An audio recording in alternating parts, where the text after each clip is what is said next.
we do need to understand that we are using chemicals, and that we have to be using them in the safest way possible, for Absolutely. ourselves and our clients. It's, Right. it goes both ways. And I think we should be educating our clients as well, because, Absolutely. for whatever reason, our clients may not, they may move to another state, city, country, whatever. And we want them Right. to have the knowledge that, when they go to another nail tech or another salon, that they're armed with the information and questions that they need to ask to make sure they're having the safest products put on there as well.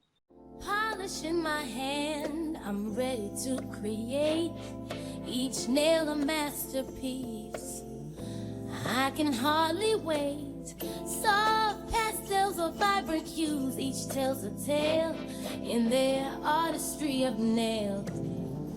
Nothing ever fails. With each swirl and twirl, let the magic begin. In this kingdom of gloss, there's no end to the wind. Gloss on my fingertips, watch them shine bright. Painted like a canvas, colors taking flight. Feeling fierce and fabulous, I'm ready to ignite. Slaying the nail game every single night. Nails and beauty talk with Asia the Bird. Nails and beauty talk with Asia the Bird. Hello, everyone, and welcome to Nails and Beauty Talk. I am your host, Asia the Bird. Today, we have a very special guest with us today. She is a nail tech and nail educator, and also the founder of Nail Tech Awareness, a prominent Facebook group that has over 40,000 members. Please welcome Suzanne Clayton. Hello, Suzanne, and welcome. Thank you. Thank you for having me. It's lovely to be here. Yes, absolutely. Glad to have you. I want to start going on to this question. The very first question, I want to kick things off by asking where you're originally from and tell us about your upbringing. So I'm from London originally. I'm a only child to my parents. And yeah, had like a nice, happy childhood, bit of a tomboy as I was growing up, hated anything pink, and now I'm surrounded by pink in my office. So yeah, full circle I've gone.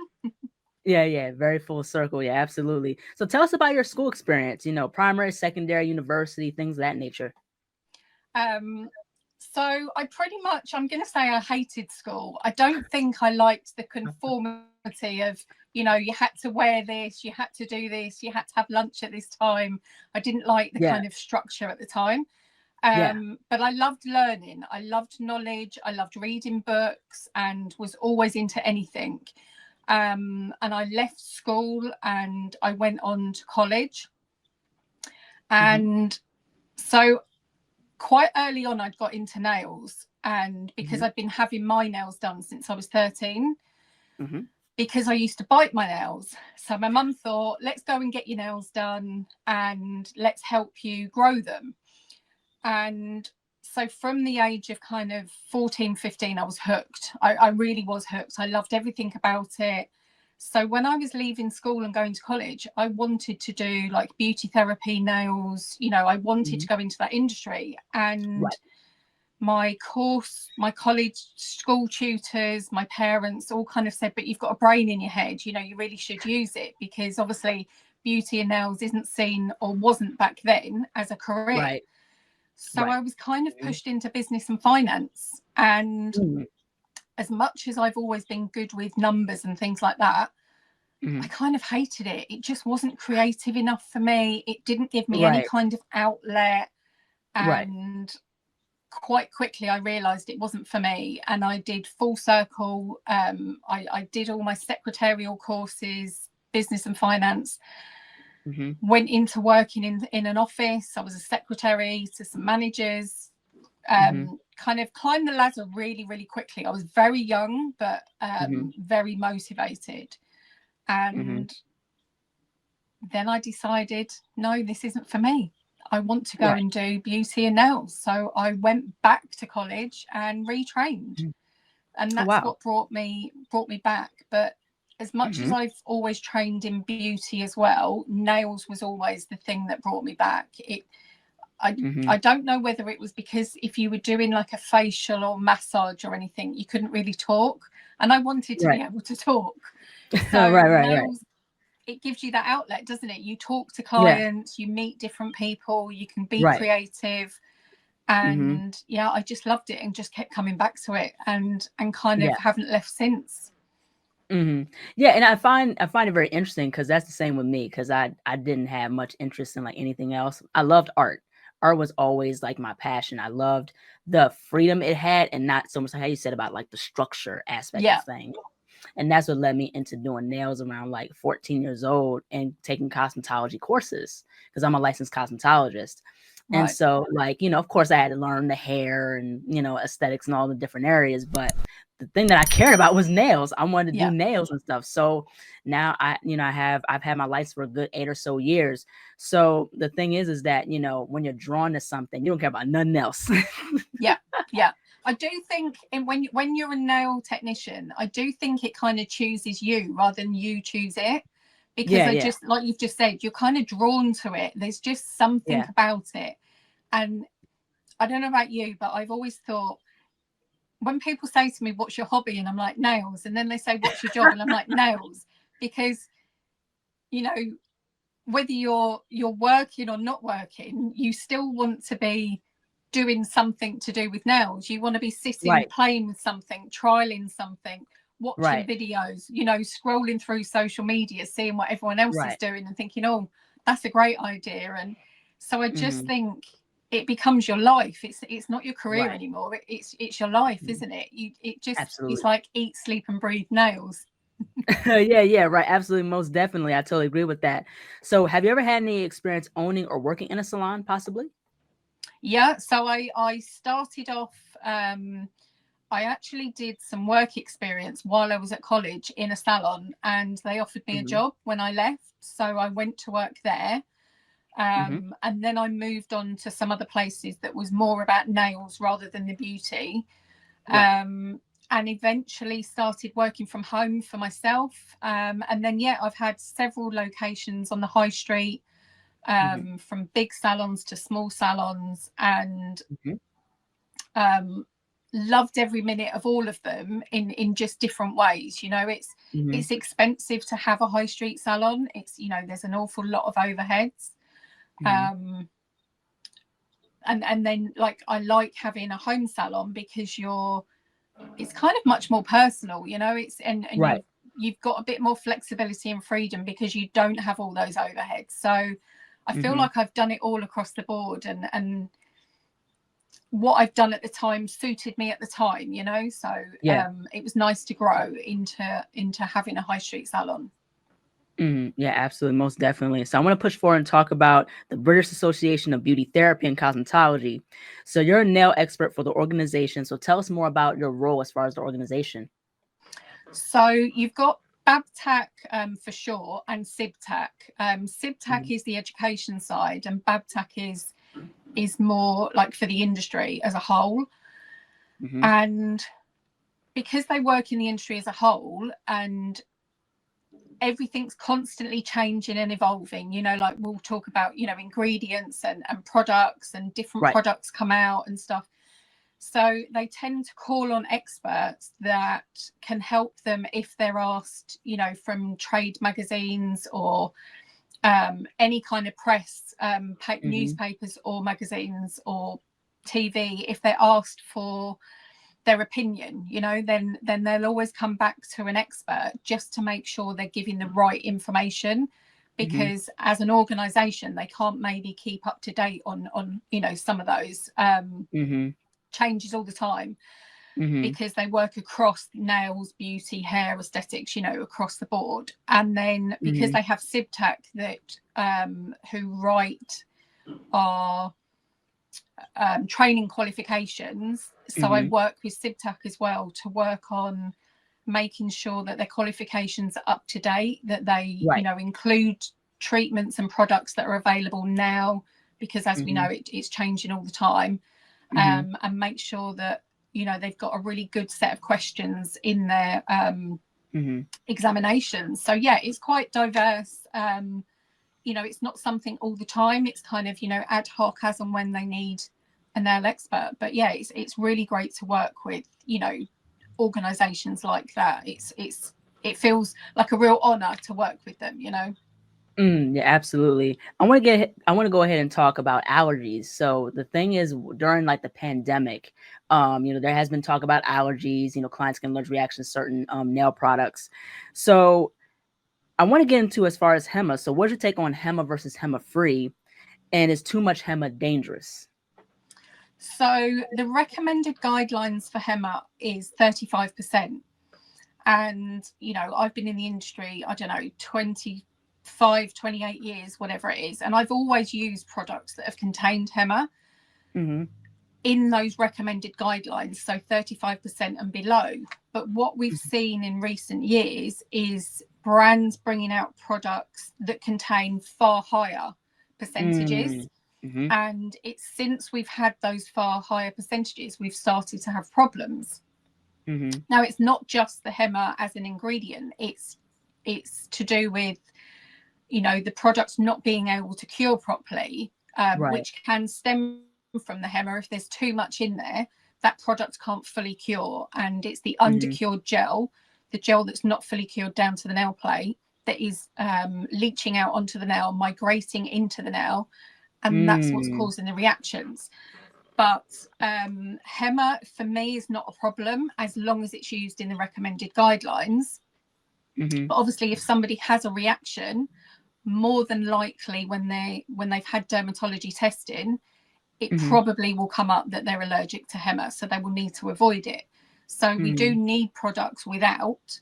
And in the UK now, it's illegal for anyone to sell products to somebody who's not qualified that contains HEMA, which is good, because you don't want anyone, a consumer, using a product that they don't understand how to use it and the importance of that full and proper cure. Absolutely. So I'm not against HEMA as an ingredient, and as long as it's used and understood. It's an adhesion property at the end of the day, so it helps products adhere to the natural nail in you know, without having to use abrasives, you know, without having to remove too much of the natural nail for it to adhere. So I'm not against it, but also it does need to be in those lower concentrations when it's used. Yeah, absolutely. Yeah, I totally agree with that. Yeah, definitely, you know, allergy prevention is key. But also, like, what's your take as far as how nail techs and artists can stay safe using gel nail products, especially concerning like with HEMA or other chemicals that are in the gel products? So, I mean, anybody's safe using the products as long as they are curing it fully, you know, because even if it's the nail tech themselves, if they haven't fully cured that product all the way through, and as we know, gel looks hard at 50% on the top, but we don't know what's going on underneath. But when you come to remove that product, if you're e-filing or filing it off, then those particles are going to be in the air of uncured product. Right. And, you know, that's where nail techs themselves will start having reactions. Yeah, so if a nail tech hasn't fully cured a product themselves on their client, then when they come to remove it, whether they're e-filing or hand filing or soaking it off, those particles are going to be in the air of uncured products. And what we've seen happen is that nail techs are breathing it in. So they can start to have breathing problems. They can have nasal problems. I've even had a nail tech end up in hospital because she can't see out of her eyes. And her eyes were fully enlarged, you know, swollen. Wow. And she was calling me from a hospital to say, you know, the doctors are struggling to find out what's happened. Could it be the products? And I said, well, of course it can, you know, because you're putting yourself, you know, in an area that's those particles are in the air. So it's not just damaging for your clients, it can be damaging for you to the point that as a nail tech, you can no longer work in the industry. Now, you and I both know if we've been doing nails since we were 13, 14, and it's our whole life, then what else do you turn around and do? You know, like Right. to have to go and train in something else or get a job somewhere, you know, like it's devastating. You know, it's and it could all be prevented. That's the problem. It doesn't have to be that way. Right. Yeah, absolutely. And the thing is, you know, I'm glad, you know, I'm learning more about this because that is very, very insightful, but it's very, very important to know. And the thing is, like with certain brands, you know, whether it's like, you know, cheaper brands or, you know, you could kind of tell the difference of the quality of the products. Like there's brands that I've tried, like, you know, say if I got a certain brand like from AliExpress or something like that, you know, sometimes like with the curing, it can be cured improperly. So it have like this crinkle effect. It'll have like leftover like wet gel, like it's uncured. So it's like, you know, there's so many, the more you peel back the layers of chemicals and understanding the gel products, you know, and like I said, this is something I'm learning as, you know, as the years go on in terms of like of my experience being in the nail industry, being a nail artist. So, you know, it's so many facets and it's so much to really understand and to bring more awareness about. 100%. It is really difficult, and especially like we said, because things are always changing and evolving, and you know the science behind it is the information that is available changes every year. So it's not even that you can go and train in nails and then that's it, you're qualified and you can do it for the rest of your life. You need to keep re-educating yourself because absolutely, you know, if brands are, you know, taking ingredients out, putting ingredients in, if manufacturers are, then we need to understand that and know that maybe the product behaves differently or cures differently, you know, like you said with, you know, wrinkling and stuff. And like we said, if we're removing products that hasn't cured all the way through, you know, there may be a reason for that because we haven't cured it properly or we've applied it too thick so that it can't cure. I think since we've had builder gels on the market, that's changed for a lot of people because a lot of people have this is in the UK, I'm going to say specifically, is somebody may have trained in gel polish where we're just kind of painting the product on. Right. And then they're able to go and buy a builder gel without having training in it because it's in a bottle. Yeah, build on a bottle. And then so what they're then doing, they're starting to build an apex and do all these amazing things with it, but they haven't actually been trained in that. So, you know, it's not just the products, it's the training that goes behind and the fact that we need to keep training, we need to keep elevating our knowledge every year and, you know, make that a priority and a focus in our business. We can't just think that we've used products for years because those products can change. It's training is definitely key to us and us all sharing our knowledge and experience as well. Yeah, absolutely. And it's definitely beyond YouTube as well. I think the thing with, you know, when I took cosmetology courses in my high school, like we learned like the basics. We learned like, you know, safety sanitation. We learned different nail services and stuff like that, or like hair services. But what wasn't touched on enough was not only the business aspect and financial aspect of the beauty industry, but it was also the chemicals. You know what I mean? So the thing is, you know, that's in with art school. Like I went to art school as well. Like they don't teach you in depth about how to be an entrepreneur. You know what I mean? So it's kind of just enough to be like, you know, intern or be an employee for a company. So the thing is that, you know, you're pretty much left to your own devices to pretty much learn about a lot of stuff on your own. You know, like I learned about MMA, you know, because that's not a good thing to use on people's nails. That's like dentist type, you know, material or product. You know what I mean? You're not supposed to use it on people's nails because that will damage their nails very drastically. Yeah. So EMA is the safer option as far as nails, you know, so that's the thing. So it goes to show like it's just the more you know and you're learning as you go, you know, that's pretty much what that is. I think that's inevitable. But definitely I really wish that the beauty industry really went more in depth about chemicals and the dangers of it and the safety, especially with nail products too. Yeah, 100%. I completely agree with that.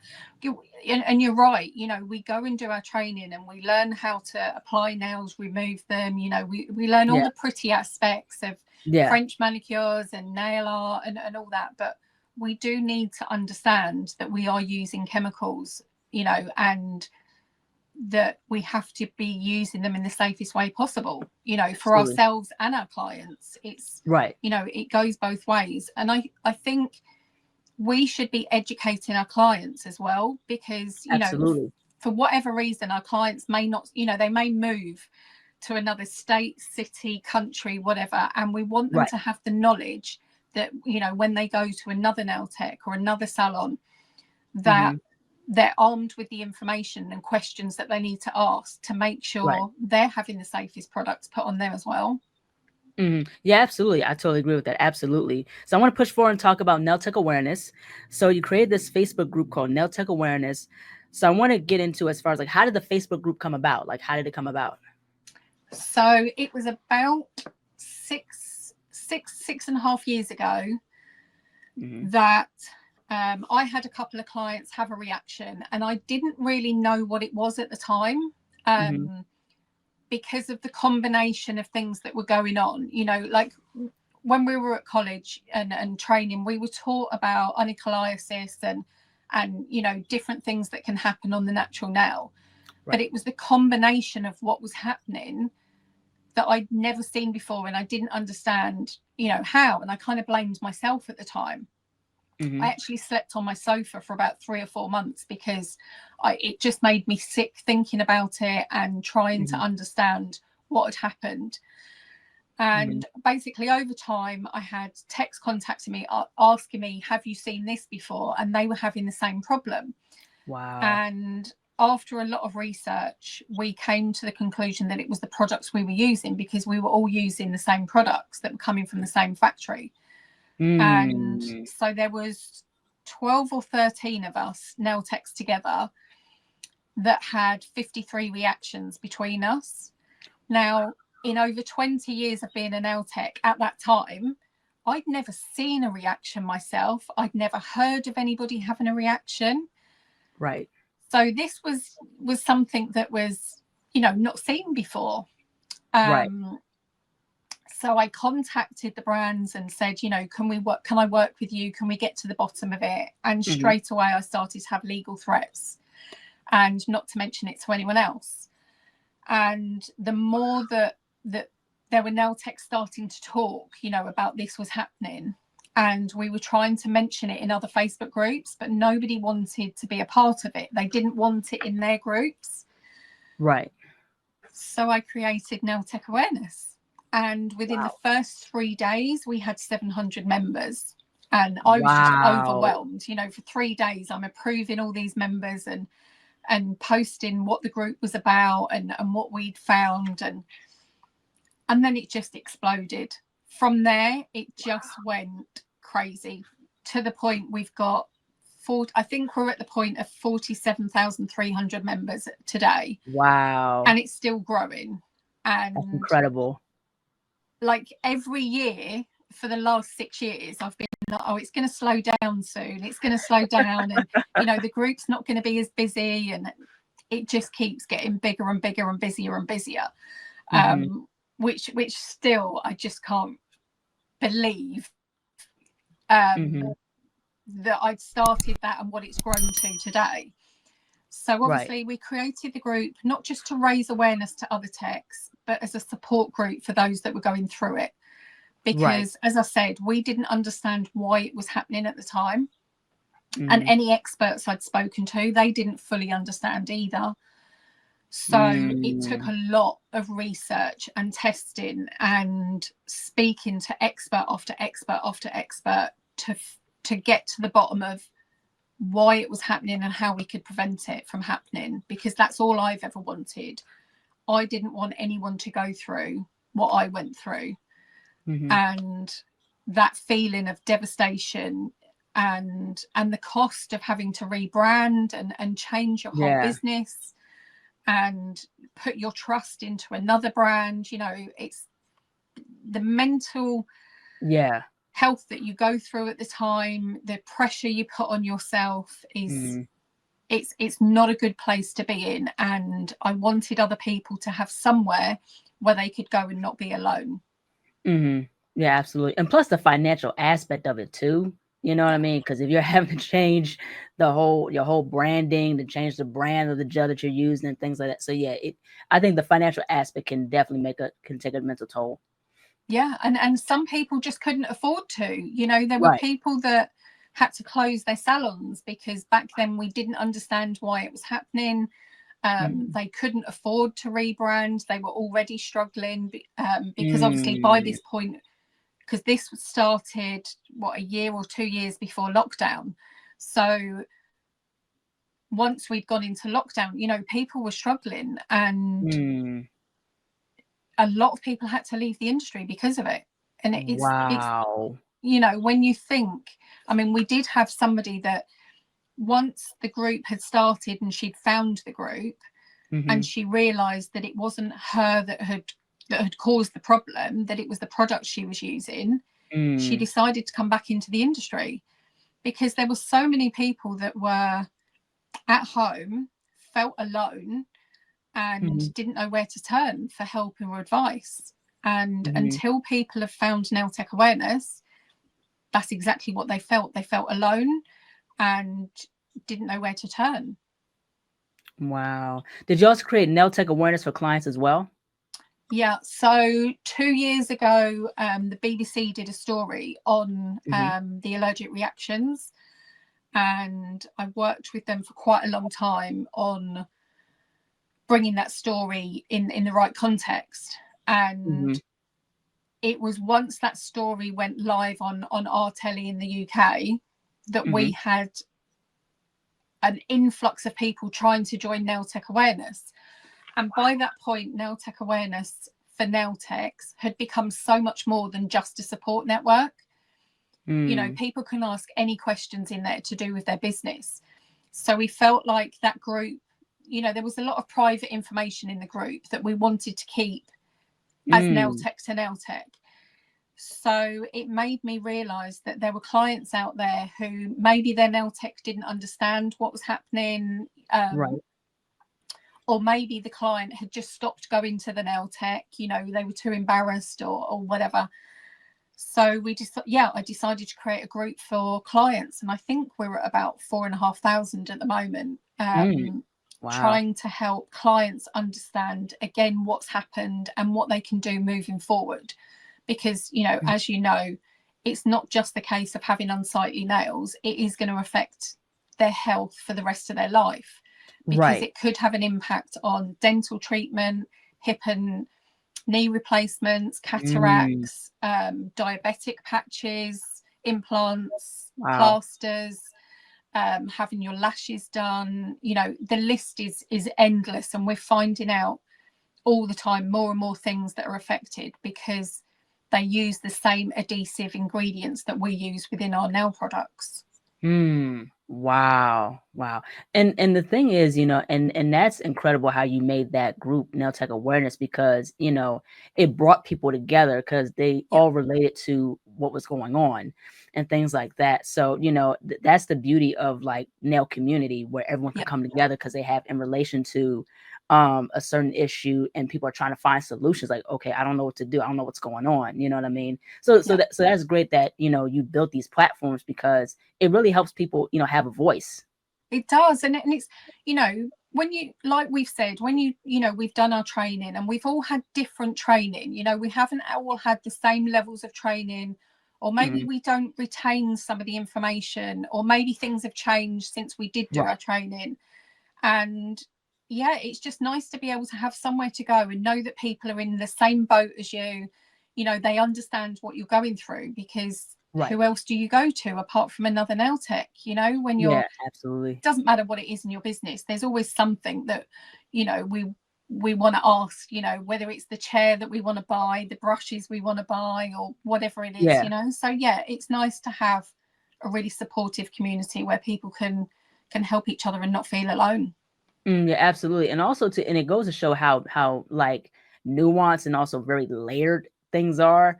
So it, you know, like I think the surface level is about like in terms of like the brands, but we don't talk about like the like stepping it back a bit further about the manufacturers and things like that. You know, I think that's not talked about enough. So, you know, but yeah, it's very it goes to show it's just very nuanced and just very layered. The more you peel back the layers and stuff, you know, you find out about stuff and things like that. So, you know, this industry is very evolving and ever growing. You know what I mean? You know, it never stops. No, it doesn't. And it's scary to think that, because from 1 month to the next, you know, you learn maybe a new technique or something different about ingredients or products or application, and it's but I suppose that's why we love it, because it is so fast paced and it is so changing, and it keeps us creative and learning, and you know, I think when you're in the nail industry, you're the sort of person that likes creativity and pushing boundaries and knowledge, and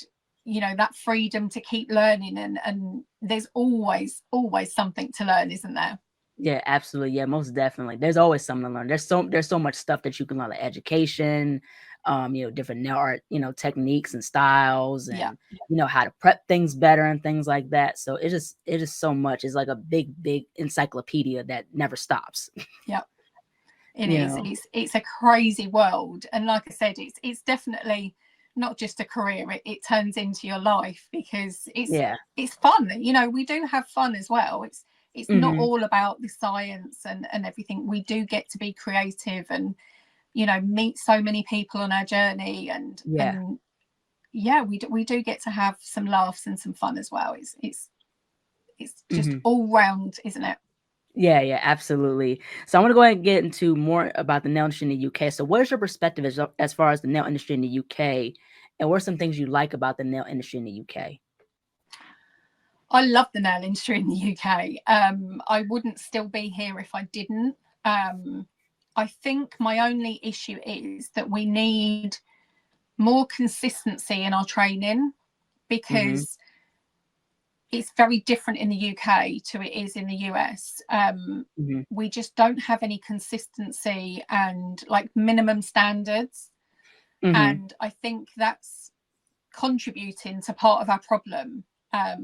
Because, you know, for everybody that's come into the industry have had completely different training, different knowledge, and there's just no consistency, and it just doesn't help. So I think moving forward, that I really would like to see that minimum standard, and that there's, you know, like when each person gets a training manual, that it's got a minimum amount of information in it.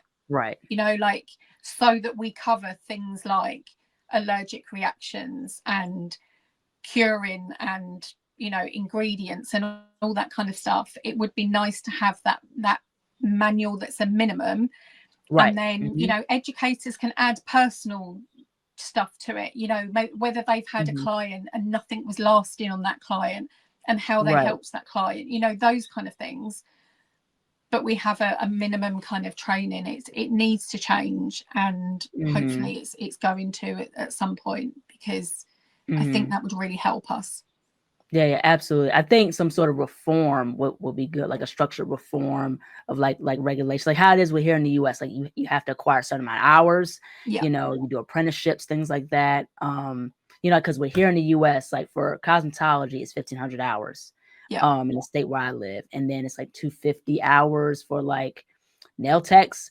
I think it should be much more, to be honest, like at least 500 or something, because I think that there's, you know, the hours that has been like set up, I think is for you to like pass the state board and stuff, but it's not enough to the point, or in depth to the point where, you know, you are prepared for the industry enough, you know. And of course it's ever changing and evolving. You're going to learn stuff on your own anyway, but at the same time too, I think there has to be just more preparation and stuff. And the things that I've been told as far as the UK, because there's been people that have told me like certain nail techs that have said, like, you know, you get a certification and then they can go into doing nails and stuff like that. So I think definitely what could be for the UK, what could be good is just an hour structure. Say, hey, you need 1,000 hours as a nail tech, or 500 hours as a nail tech, nail artist, whatever it is. Yeah, 100%. It is too easy in the UK to do. You know, we can do a day course and we're deemed a qualified nail tech. And for me, that's not enough. It's not Right. just about applying product and removing product. It's Yeah. knowing the why you do the steps you do and the science behind it. And, you know, understanding those products and how they behave. If you don't, then when problems occur, you don't know how to deal with them. Yeah. And I do think that it needs to be a longer process. I've done many nail qualifications. I don't know, I've probably got 40 qualifications or something. Wow. And the allergic reactions wasn't covered in any of those, I'm going to say. Right. You know, the knowledge I have on the reactions is what I've been researching for the last 6 years, and speaking to as many people as possible, you know, and putting myself out there to understand.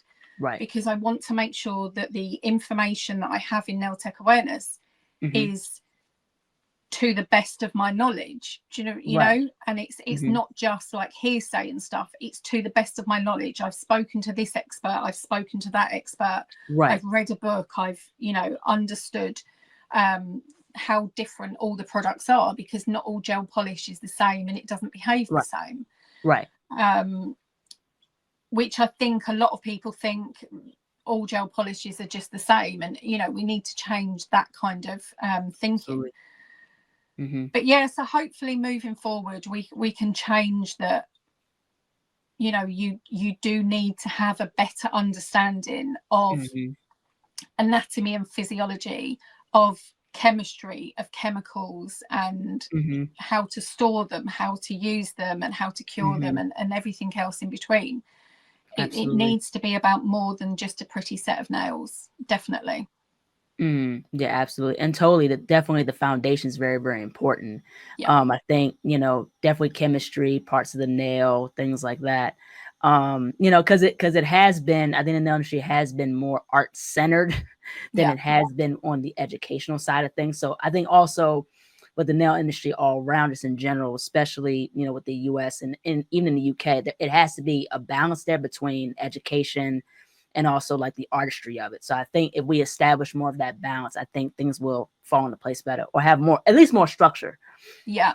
I think if we could have more that you have to understand, you know, how to apply a product and remove it and stuff before you can move on to the art stuff, because I think we're all too excited that we want to run before we can walk, and we should understand the foundations before we can, you know, so maybe that's something in our future, that we have to do certain steps before we can move on to kind of the fun stuff, you know. But yeah, it's got to change, and the consistency across the board. We need consistency, because you go to so many different brands and places and people tell you all different things, and as a nail tech that can be really confusing. Right. You know, we can get really overwhelmed, especially now with like Instagram and YouTube, and you know, the amount of information that's out there. It can be quite daunting and overwhelming for somebody to know, you know, which do I listen to. So when we talk about the foundations, there needs to be more consistency. Yeah, absolutely, most definitely. I totally agree with that. Now, how do you balance, like, as far as being a nail professional and educator, with life and mental health? With great difficulty. I'm 100 miles an hour and I don't sleep very much. So I can cram quite a lot into a day. But I will say I am very organized, to the point that my husband says I've got OCD because of how our cupboards in our kitchen look and stuff. Everything is like, and even my clients used to say the same in the salon, that everything had a place. But my mum taught me something when I had my children, and she said to me, always make time for yourself. And it doesn't matter what it is, whether it's read a book, go for a walk, have a bath, light some candles. Right. Make sure that every day and every week, you know, even if it's 5 minutes, 10 minutes, half an hour, it doesn't matter what it is, that you make time for yourself, because it's important. And that stayed in my head. It's stayed in my head to now. So I've always made time to like take myself away from everything and recharge my batteries. And whether it's just going off and watching a film on my own, or having a bath, or reading a book, it's just something that's ingrained into my kind of every day and every week. So yeah, that's how I kind of try and keep myself a little bit sane. And something else that I do is I try not to worry, because with social media now, and when you put yourself out there on social media, lots of people want to talk about you. It just comes with the kind of territory, and it's not all good. Some of it can be bad. And a few years ago, I decided to just concentrate on the people who are closest to me, what they think about me and what I'm doing, rather than people who've never met me and had a conversation with me. Because if you worry about every single person that is saying something good or bad about you, it would pretty much drive you insane. So just worry about the people that are closest to you. Yeah, absolutely. And I think, to add on to that, it can be too much. And the thing is that it's about really protecting your peace. Yeah. And I think that's something that even that, I'm learning, or, especially in my generation, we're learning more in terms of in regards to social media, like Instagram, TikTok, and stuff like that. And the thing is, I love the nail industry, but the thing is, it can be catty.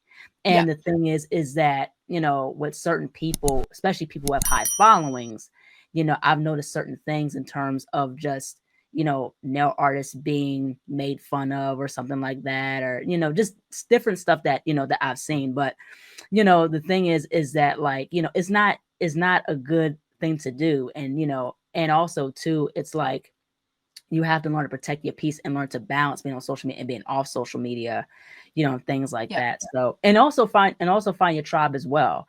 I think there is a sense of community in the nail industry, but also it's gotten more competitive and it's gotten more cutthroat. Definitely.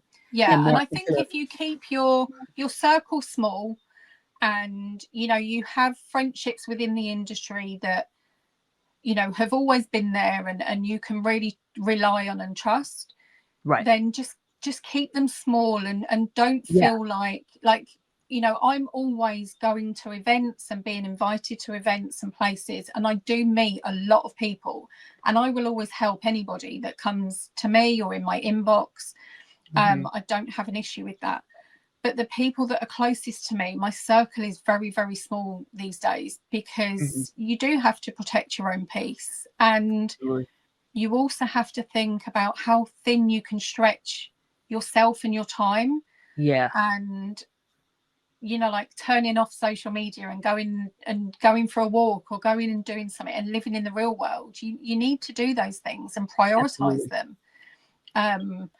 People think, and I am on social media a lot because it is part of my job now. It's it's what I do, but absolutely, I do still take breaks from it, throughout the day, and I make sure that it's just that I treat it as my job, if you like, that I'm not on it 24/7, that I do go off and do something else. So it's a difficult industry, but I think like you said, if you can protect your peace, then it can be a really fun and exciting industry. Absolutely, most definitely. Last but not least, where can people find you on social media, and how can people support nail tech awareness? So we've got the main nail tech awareness group, if anybody wants to join, and you can ask. No question is ever too silly. If you don't know something, you don't know it, so ask the question.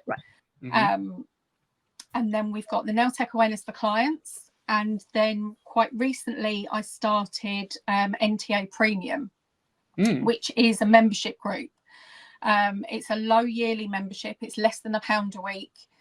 And it's just to dig a little bit deeper into all the trials and tribulations of being an nail tech and having a salon, having a business, whether it's problems with your clients, social media, the pressure that we feel with trying to post on social media, and what shall I post next, and all of those kinds of things. I'm sharing my knowledge from the however many years I've been in the industry, and the different avenues. I've had salons, I've had home salons, high street salons, I've done fashion shows, photo shoots, I've been an educator, I've been head of education for a brand. I've kind of, there's such a diverse thing that I've done. And I've learned something from each aspect, and I want to share that knowledge, basically. So the membership group, I mean, we've literally just started a series of videos this morning on allergies and digging a little bit deeper into understanding them. Right. But for the last kind of 5 or 6 weeks, we've been talking about marketing, social media, admin, and all sorts of stuff in between, building your confidence and, you know, all those kinds of things. So, yeah, there's quite a few ways that people can come and support. And as I said before, my inbox is always open. If anybody has a question and they don't want to post it in the group, they can ask me in private, or if they want to post it in the group, they can get help on anything in their nail business. Yeah, absolutely, most definitely. Well, thank you so much, Suzanne, for jumping on. I really love and appreciate this conversation. Your knowledge and your expertise. I love what you're doing as far as with nail tech awareness. It's absolutely extraordinary as far as you building this community where people can talk about, you know, what's going on, you know, the issues being a nail tech, also allergic reactions, you know. So it's definitely, it's giving people a voice. So I really, you know, appreciate the conversation and what you're doing, especially the UK side of the nail industry. And I wish you all the best. Thank you so much. Thank you very much for having me. I've loved it. So thank you. Yes, absolutely. Take care. Bye. Bye-bye. Hello, everybody. Thank you all so much for watching. Please like, comment, share, and subscribe to the channel. Be sure to click the bell for notifications. Also follow me on my social media platforms and be on the lookout for more interviews to come very soon.